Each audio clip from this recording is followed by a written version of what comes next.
Hi there, my name is Kelly Cody Grimm. And I'm Max Grimm. And we are Creative Actors Lab. What we want to do is just talk a little bit about how you can bring creativity into your everyday life. Hey everybody, it's Kelly. And Max. And today's podcast is going to be about a subject I am very passionate about.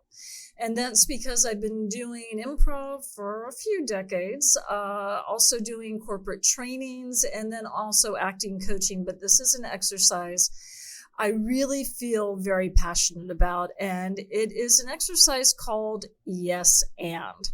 Now, what's important about Yes and is that you stay in the affirmative, and how it can help you create new things, whether you, again, are someone trying to team build in a corporate situation, faith-based organization, any kind of organization, or you're also trying to team build as well within your acting group or your improv troupe. There's just something about our brains sometimes, well, I think a lot of the time, and you've said this, that we just want to go to the negative because it's just easier. Negative energy is easier to go to, and as Max has stated before, negative energy is easier on the front end, but it drains you on the back end. Whereas saying something positive to someone takes a little bit more energy on the front end, but it gives you more energy on the back end. So what we want to do is just talk about how important something like yes and can be in your particular creative endeavors. And what you will find is when you use this as team building, that person in the meetings who is always really super, super quiet, all of a sudden they will jump in because they know that their idea cannot be blocked. And what the premise of Yes and is, you give people a problem that needs solving, and it can be as fantastical as you want it to be. And before anybody adds anything, what they need to start off with is yes and. So let's say you're trying to come up with a product, and I get this one a lot when I work with kids, a machine that helps you fold clothes and put it away. Yes, and it can also vacuum your room. Yes, and it can make the clothes smell fresher. Yes, and it can help you pick out outfits. And everybody keeps on adding more and more levels to it. And then you actually have something that's really kind of fun. And the reason that I bring this up too is I imagine, and I don't know this for sure, but when you're looking at great advertising campaigns and you have something like, let's say, the AFLAC duck. Well, the acronym for AFLAC, American Family Life and Casualty of Columbus, is AFLAC. So if you were in that advertising meeting and you were pitching that idea, someone may have gone, AFLAC, AFLAC, AFLAC. It sounds like a duck. Yes, and the duck gets irritated when you don't know what the policies are and what AFLAC covers. Yes, and all of a sudden, people are exchanging ideas. Now, if you had one person in that meeting that said, nope, I don't like ducks, we're not doing ducks, funk the ducks, you would not have had them be able to expand that. But the beauty of yes and is you are able to do that. I also use the example of the Chick-fil-A cows. If somebody had said in that meeting, okay, who in fast food would benefit the most by people eating more chicken? Cows. Yes, and the cows don't spell well, and they're disruptors because they want people to understand that they want people to eat more chicken. So those are just some of the creative aspects of it. And, again, it's a great tool for when you are trying to get your team to try and think more creatively. So there is some neuroscience. Basically, it says if you sustain a particular kind of a thought for 17 seconds, why 17 seconds? I don't know. But whatever thought you sustain for 17 seconds, the thought that is going to follow it is going to probably be an extension of the thought you just had. So basically, if you're having some kind of negative thought, chances are pretty good that 20 seconds later, 30 seconds later, you're going to continue on with the negative thought patterns. So personally, I've worked in a variety of things over the course of my life, theater being one of them. But one thing that I think it's kind of consistent thing, no matter what industry or what type of a group that you're interacting with. It's kind of human nature to want to say everything sucks. Because it gives people the ability to think that they know something about something and they can't do anything about it because it just sucks. So don't bother to put any kind of effort into it. It's an easy sort of an excuse to just be lazy and not try to make better things, or try to bring people together in more positive ways. It's just an easy excuse to be apathetic. So the thing about yes and is it starts off positively. However you choose to implement an exercise like this, be it a bunch of actors doing improvisation, be it a creative team trying to come up with an advertising concept, whatever it is, if it starts out with one person has an idea and whatever you're going to say, or however you're going to respond to whatever has just been said. The rule is very simply in this game, it starts with yes and then whatever it is you want to say comes after. But the rule of it is everything starts with yes and. And what you can do, there's actually a way to build onto that exercise. And it's kind of like, if you're working with a group of actors, for example, and you start this, it generally takes time for the group of actors or whoever to kind of warm up to each other, to begin to kind of gel and, learn how to communicate with one another and what works with some people and what doesn't work. And, just getting to know each other and to know how you dance, so to speak. So you start with the yes and exercise. And then after a while, when the group starts to get it, when you start to see the little light bulbs going on over the tops of the heads, which is, by the way, one of the greatest feelings if you're a teacher or a director or a team leader or whatever, when you see people start to get it and like the eyes light up and the little light bulb goes on over the head, it is the coolest feeling in the world to know, I just got through to people. They just understood. But once you establish that exercise, you add on to it the words, what if? The way that would work is somebody would pitch an exercise or say, we're going to go have an adventure and we're going to do whatever. The response is yes and then whatever you want to respond with. And then the next thing you say is, what if we did this, that, and the other? And then the response to that is yes and then however you want to respond. And then what if we did this? And there's the thing about what if. I remember when I first started to study acting, one of the easiest things to do to get yourself into, to sort of drop your state of disbelief, to open up your imagination, is you start up with everything being, what if we were in a spaceship that had just landed in Alaska? What if we were on top of the Empire State Building? What if? And it just opens up the door to all those possibilities. And when somebody responds to your what if with yes and, the cycle of positivity, the cycle of creativity, the cycle of creation just continues to evolve and hopefully to snowball. And with that approach, you come up with these ideas that, frankly, as a group, you couldn't come up with on your own, and everybody feels heard.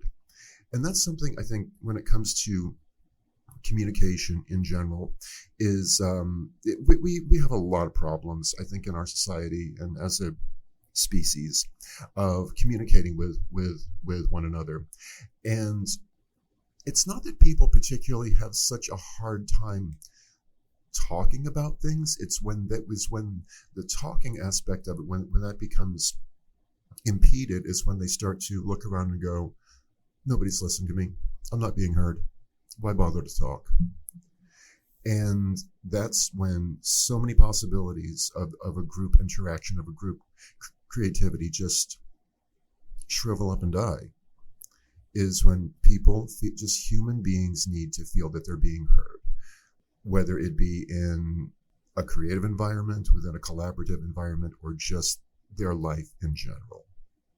we need to feel like we're being heard, that our words are not useless. And I think another instance of that is we were talking about managing the 100-acre woods the other day. And there's, just different personalities when we, talk about that and we do those trainings for business. And you're Christopher Robbins, if you're familiar with the Winnie the Pooh stories. And if you're not familiar with Winnie the Pooh stories, I'm so sorry. Yeah, but good news is you can go on Disney Plus or any places. You can get the books really easily. I think you can probably download the PDFs for free and read those. But what is really great about the Winnie the Pooh stories is what you see are different personality traits within the different people in the 100-acre woods. So you have got Rabbit, who's going to be very logical and very, as in a disc profile, everything's got to be very OCD. You've got Tigger, who gets really excited about his own ideas. You've got Pooh Bear, who's really pretty wise, but doubts themselves and calls themselves a bear of very little brain. But Pooh Bear gets it. You've got Kango, who likes to nurture everybody. You've got Roo, who in your situation may be the beginner or the intern.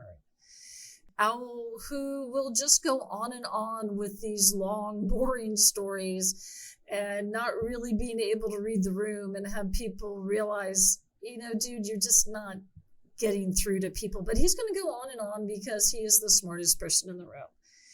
What the yes and exercise does, if you're meeting with these groups of people, is the Eeyore of the group who might want to sit there and go, no, this is how we've always done it. Now I think I'm going to go ahead and fax you my notes from 1987 just to prove my point.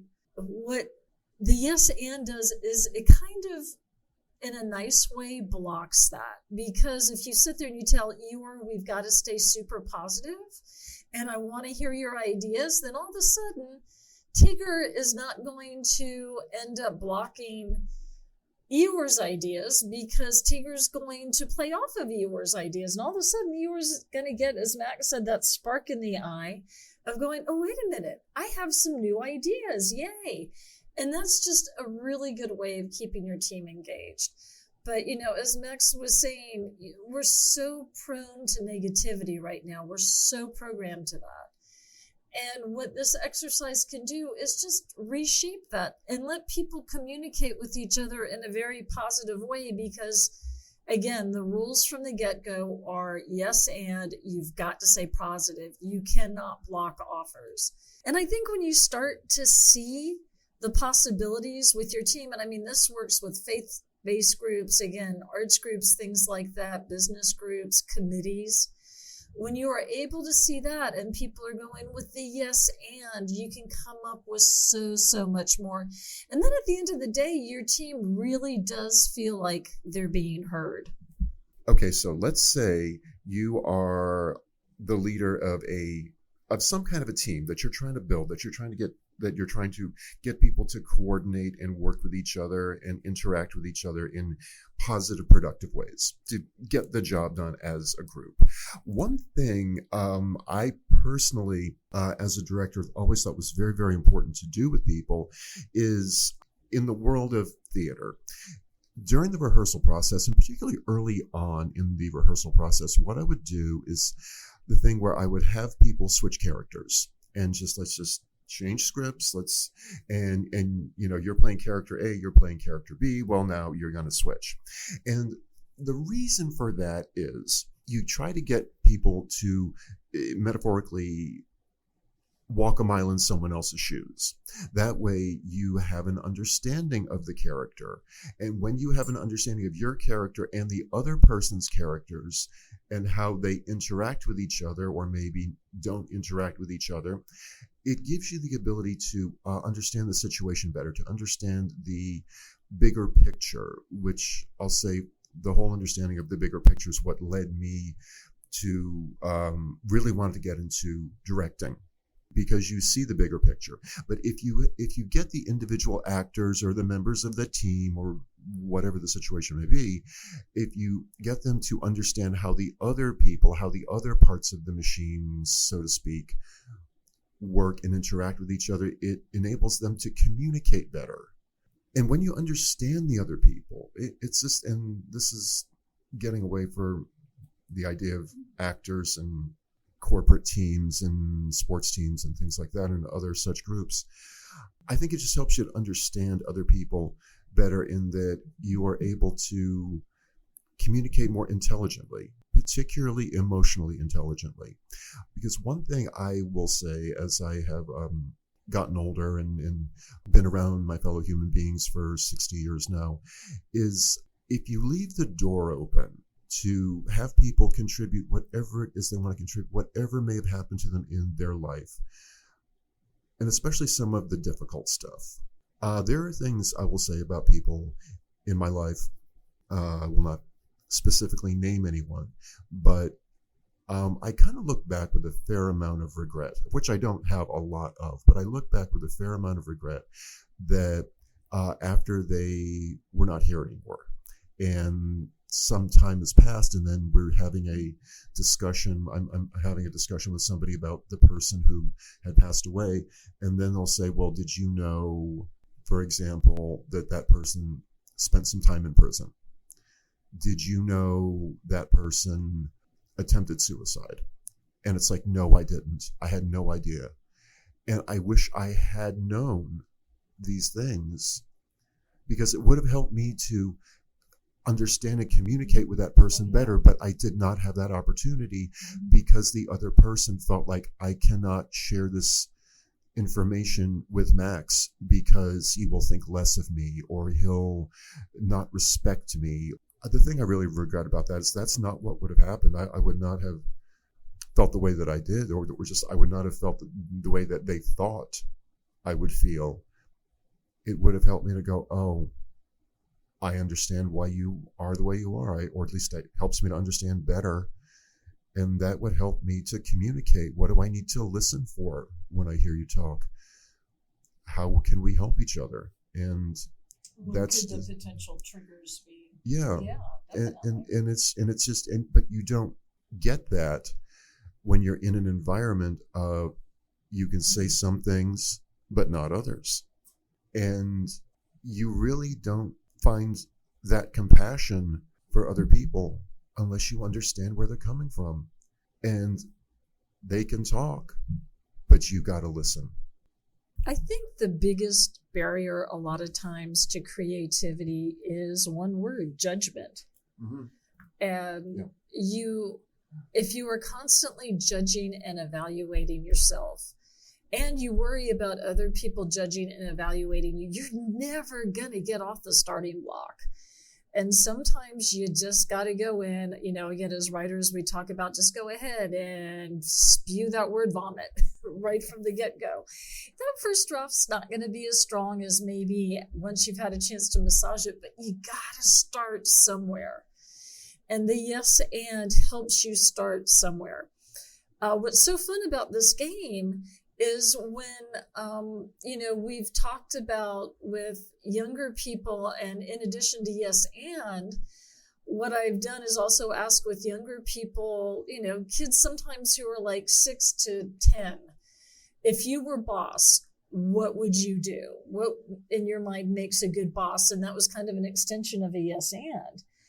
And they came up with some really good stuff, like I would be honest, I wouldn't yell, I wouldn't get mad if people made mistakes. And I'm like, these are all really sound management mantras. You guys should be doing a TED Talk. And then I said, well, what kind of benefits would you like to offer? And what I really loved was, some of them did know, insurance and things like that. But other kids were like, I would offer strawberry ice cream and hot dogs on Fridays. And it was like, oh my gosh, that is a great idea. Who would not want to come into the office on a Friday or a Thursday or whatever if you knew for lunch everybody was going to go into the break room, or maybe if it's a nice day, go outside and have hot dogs and strawberry ice cream and talk to each other. And literally it was from the mouth of babes, but what those kids knew is that I was going to be open to their ideas, and I respected them. And I'm like, you know what, guys? Those are really good ideas. And when I have actually mentioned this in networking events or management events, you can see other people thinking like, I need to think more like a kid. That's really good. And I'm like, it builds camaraderie. It builds a team.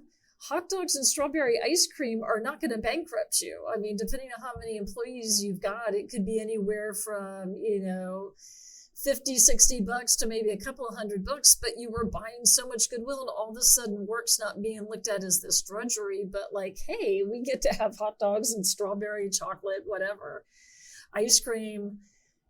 And it's that creativity, but when we judge ourselves, and when instead of doing the yes and, it's the no but, or the no and. I think about the movie with Jim Carrey called Yes Man.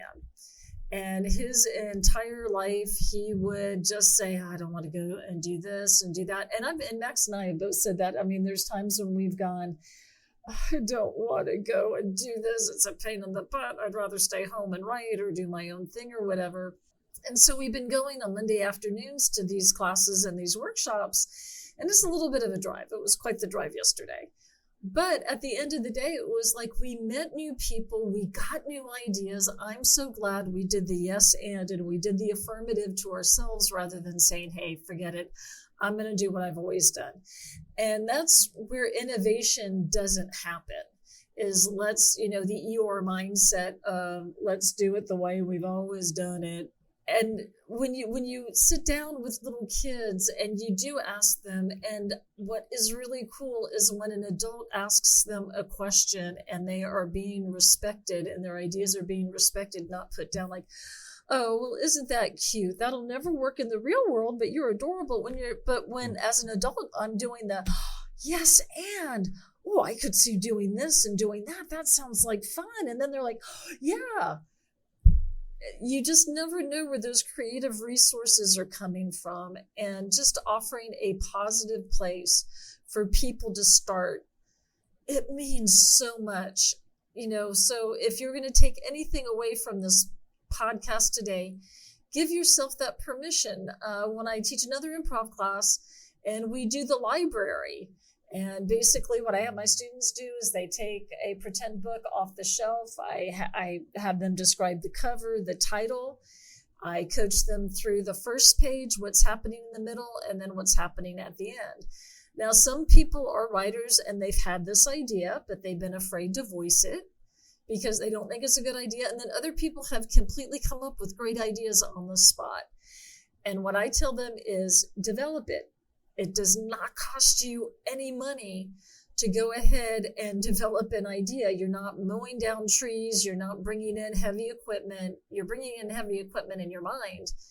But it just makes you feel good when you create those worlds, and you're creating, whether you're painting, whether you're cooking, whether you're doing poetry, whether you're writing music. When you give yourself that permission, you give yourself that yes and, so many worlds open up for you. And it's hard because, again, we're so prone to negativity. We see that in the news every day. I remember a Mary Tyler Moore episode where she's like, I want to do a show about an honest politician who does good things. And so they went ahead and did that, and they finished it, and people just turned and went, Mary, that was so boring, and our ratings are terrible. And she's like, why don't people want to see positive things? And Mr. Grant, just kind of said, Mary, it was sort of the mentality of if it bleeds, it leads. But what I think you can take away from that is that that's not a mindset you need to stay in. That is a mindset that will bring you down. It will curb your creativity. And I think at the end of the day, give yourself that permission to do the yes and, even if it's for a half an hour a day. When I can sit down and write a few pages of a script or a novel, and again, that's my creative process, or, try a new recipe that I'm just thinking I'm going to try new ingredients. It just makes so much of a difference of how I feel about myself, and then the energy I can bring to other projects. Okay, so story time. This is what you don't want to do. Okay. many lifetimes ago when I was in my 20s. We were going through a period living in Miami, Florida in the summer, where it just gets very, very hot and people frankly don't go out. Not much particularly goes on. And it's just a very thumb twiddling sort of waiting around for stuff to happen kind of experience. And to be honest, I don't do well with that personally. So I saw one very boring day, that there was an audition for a particular theatrical thing down in Miami. Will not mention the name. It wasn't my thing particularly, but they were having an audition, and to be honest, I was bored, and I was like, well, let's just go have fun. So I went down to this thing and got there one evening, and there was myself and several other people, and there was a couple of the company members that we were auditioning with, and the guy who was leading the group. And so we're in this little, 7,500 seat theater, and there's some old guy sitting all the way in the back in the shadows, did not introduce himself, did not say a word to anybody, none of that. So we got up there and we did the audition. It was this playing sort of, improvisational games and stuff like that. And it was fine. It was fairly non-eventful, but I mean, to be honest, I didn't, if I got cast in the thing, great. If I didn't, I honestly didn't care. So we all and we would all get up on stage and just, talk about ourselves and what other projects we were going. I was doing a lot of writing projects at the time, and I talked about that. And everybody sort of, got up and did the same thing and just kind of chit-chatted and introduced themselves. And then we did the improv games, and then we all went away. So, okay, fine. That, I believe, was on a Monday. I was living with my mom and dad. The following Sunday, back in the days when we actually got giant Sunday newspapers, one Sunday morning, I'm in the shower and my mom goes, "They wrote about you in the paper." And I went, "What are you talking about?" And I got out of the shower and I started reading this thing that was pretty close to the front page of the arts section of the Miami Herald. It was pretty prominent. And talking about this guy sat through this audition, and a bunch of us no talent slobs pretty much walked through the place. We had stars in our eyes, and how the guy leading the group was going to have to break all of our hearts and let us all down, which was complete crap. Ola. And I'm reading this thing, and I got reviewed at an audition that I didn't bloody care about. And everything in this guy, I was just reading this guy's article, and I was like, do you have one positive thing to say about anything? No, that's pretty apparent. And my mom, being my mom, started looking up other articles that this guy had written, and every bloody thing the guy wrote was about how much everything sucks, how, nobody can do anything any good. There's nobody worth trusting anymore.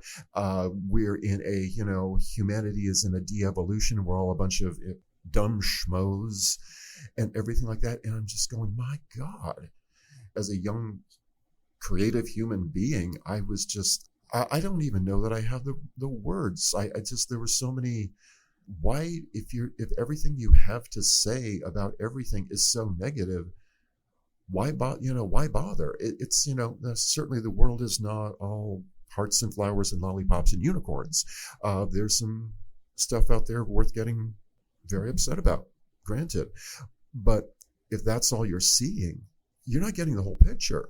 I've worked in food service for on and off for quite a few years.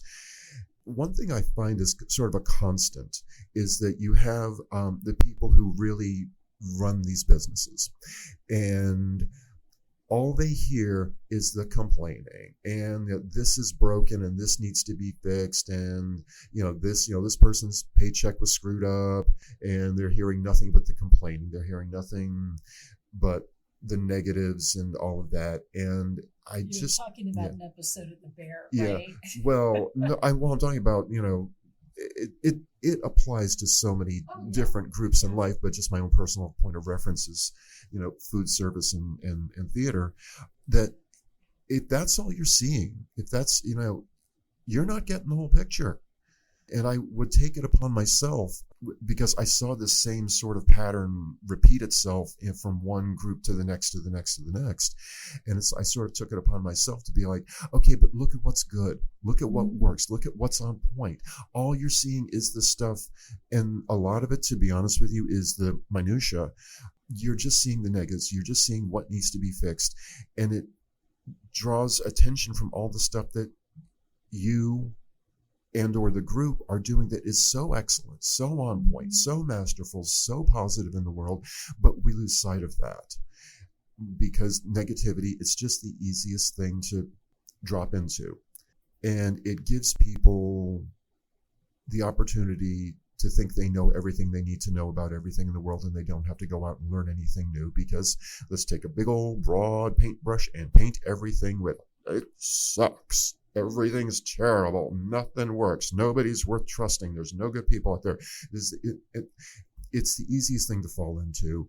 And we're all human beings and we all do it. I've certainly done it myself. But there just comes a point where you really have got to take a moment and view the entire picture. And one thing I would say, whatever your personal practices may or may not be regarding self-care, regarding spirituality, regarding whatever, take a couple minutes every day and consciously think about the stuff in your life that is really working really good and that you're really grateful for. You have to do that even and especially during the really bad times. Take that inventory every day and say, wait a minute, okay, we may be having problems with this, this, and this, but look at all this other stuff. Look at how well this is working. And you have to take that time to view the totality of the situation. Basically, a simple little game like yes and to open those doors and you're not acknowledging that, everything is wonderful, but you're acknowledging the reality of whatever it is that's going on and the inherent positivity that is contained within, because we just forget that. We just forget it because it's just the easiest thing is to sit there and go, everything sucks, I'm tired, and I'm not going to deal with it anymore. That's a shame. So kids, if you're listening to this, click out of the trolls. People troll and do things negatively on purpose because they know that they'll get more of a reaction from something really awful and negative than the positive yes and. So if you understand that mindset, it's a lot easier to combat it. And just click out, say yes and, wow, look at all the cool things around me. Look at the beautiful trees today. I got to see a deer, a mommy deer and a baby deer or whatever. I saw some dogs being walked and they were really happy being walked. Those are the things you need to focus on. All right, so anyway, guys, I hope this has been helpful. Go forth, do your yes and, be positive. Don't let a negative person bring you down because they're just looking to spread more of that negative energy. But yeah, take that little bit of time. Maybe talk to a random stranger and tell them, wow, that's a really great outfit. Or, hey, let me hold the door for you. Or, isn't your dog adorable? And when you take the time to do that and you see the look on that person's face and it's positive, it really raises you up. So, yeah, that's the creative prompt for this week. Say something nice to somebody and practice the yes and. Just, finally, just to say, simple, random acts of kindness and positivity have so much more ramifications than you're really conscious of. You can really turn somebody's day around. You can really turn somebody's life around with just the well-placed moments of, yeah, that's a great idea. What else you got to say? I'll just close that one thing. One guy I always really, really, really liked. I've always been a fan of David Lee Roth. I remember seeing an interview with him one time, and he said, my job is to hand out smiles. It's like, here's a smile. Hey, that smile looks really good on you. Here's another. And that smile looks great on you. Have another smile. Oh, you guys are all smiling. Your smiles look so great. Here, have more. I love that. And I really try as best as I can to have that same philosophy. So all this being said, guys, I hope this helps. If you know of anyone that these podcasts would just benefit them in some form or fashion, please pass them along. If you have the ability, please support us on Patreon. You know, as the kids say, hit that subscribe button or whatever the kids are doing on the internet these days. I don't really know. But thank you guys for everything. I sincerely hope this helps. So carry on, go forward. Don't let the schmucks get you down, and do me a favor, keep being you. All my love, guys. Until next time. Thanks, guys, and we will see you next week. Bye-bye.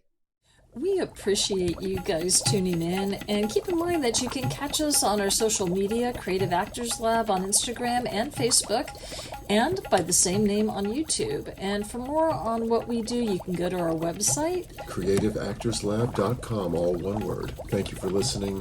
Stay curious, make art.org. Much love until next time.